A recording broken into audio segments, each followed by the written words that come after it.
রব্বিল আলামিন। আমি সর্বপ্রথম আমার প্রিয় বাউফলবাসী তাদেরকে অভিনন্দন শুভেচ্ছা জানাচ্ছি, কারণ আমি শুরু থেকে বলে আসছি যে আমি 2026 সালের 12ই ফেব্রুয়ারি জাতীয় সংসদ নির্বাচনে যদি খাদেম হিসাবে নির্বাচিত হই তাহলে মূলত 3.5 লক্ষ বাউফলবাসী হবে এমপি, মর্যাদায় উন্নীত। আমার মনে হয় এবছর সেটা বাস্তবায়ন হয়েছে। আমি সেজন্য বাউফলবাসীকে ধন্যবাদ জানাই, অভিনন্দন জানাই যে বাউফলবাসী এবার তাদের এমপি মর্যাদায় নিজেদেরকে উন্নীত করতে সক্ষম হয়েছে। দ্বিতীয় হচ্ছে যে আমরা বাউফল একটা পরিবার হতে চেয়েছি, সেটাও এবার প্রমাণিত হয়েছে যে আমরা একটা পরিবারে নিজেদেরকে সম্পৃক্ত করতে পেরেছি। তৃতীয় হচ্ছে আমরা কোনো প্রতিহিংসা কিংবা আমরা কোনো প্রতিশোধের রাজনীতিতে ভবিষ্যতে আর বাউফলকে যেতে দিতে চাই না।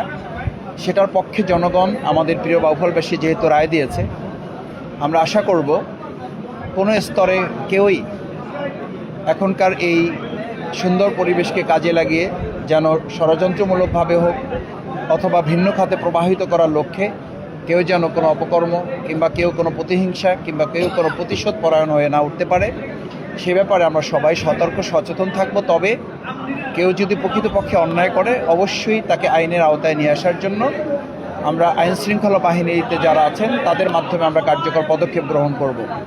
সম্মানিত বাউফলবাসী, আপনাদেরকে আবারও অভিনন্দন জানাচ্ছি।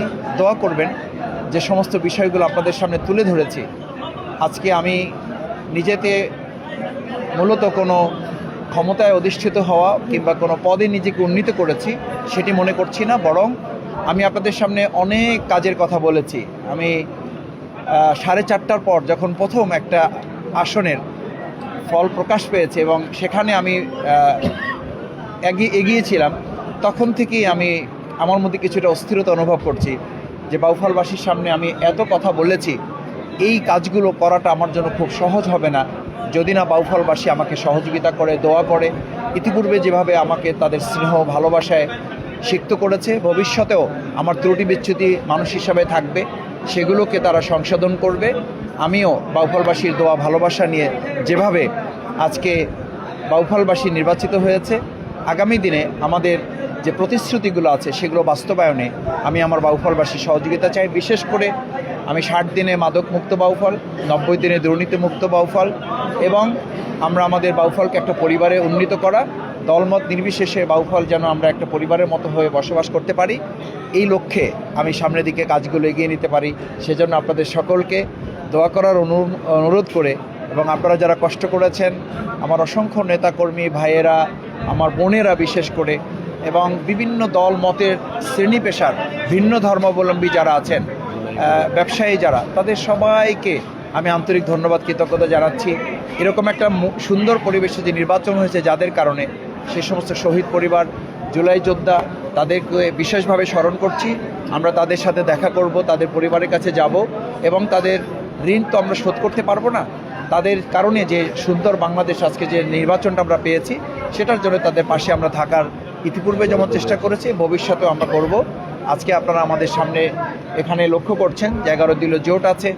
11 দলীয় জোটের পক্ষ থেকে আমরা আপনাদের ধন্যবাদ জানাই এবং নেতৃবৃন্দকে আন্তরিক কৃতজ্ঞতা জানাই যে তারা অসম্ভব পরিশ্রম করেছেন এবং একদম দলমত ভুলে গিয়ে মূলত একজন ভাই হিসাবে তারা এখানে কাজ করেছেন। আমার ভিন্ন ধর্মাবলম্বী যারা, তাদের প্রতি আমি আন্তরিকভাবে অভিনন্দন কৃতজ্ঞতা জানাই যে তারা নির্বিঘ্নে তাদের ভোট তারা দিয়েছেন এবং তারা যে একটা নিরাপদ বাউফল চেয়েছেন, সেই নিরাপদ বাউফল দলমত নির্বিশেষে আমরা সকলের জন্য নিশ্চিত করব, সেই প্রত্যাশা ব্যক্ত করে গণমাধ্যম কর্মী হিসাবে শুরু থেকে আপনারা আমাকে নানানভাবে সহযোগিতা করেছেন, আপনাদের প্রতি কৃতজ্ঞতা প্রকাশ করে আমার কথা এখানে আজকে পর্যন্ত শেষ করছি। ভবিষ্যতে আমরা একসাথে পথ চলব। অনেক ধন্যবাদ আপনাদের।